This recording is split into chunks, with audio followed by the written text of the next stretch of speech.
Well, I think it was a big number, to read it for the very first time. But when you look at the project and all of the things that they're including and fixing and doing, it's actually very feasible. And then when Pat Brown talked about, just renewing kind of the ball field loan that we had out on the food and beverage, that just makes perfect sense to extend those ball fields into this ball field. And I think because of the project was so well designed by Clint and his team, it was just well done. I can't tell you how appreciative I am of individuals donating their time to try to come up with solutions like that.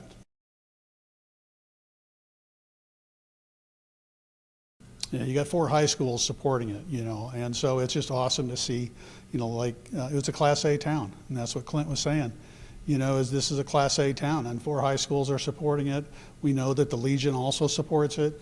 This is just one thing that's been needed, and I think as Mr. Gannon had said, this was done in 1970, so it's time to put it up to a newer standard.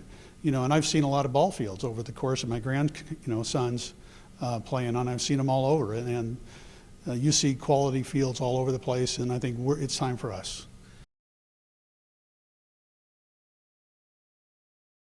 Well, I think it's all been laid out, from the financing to how do you do the maintenance.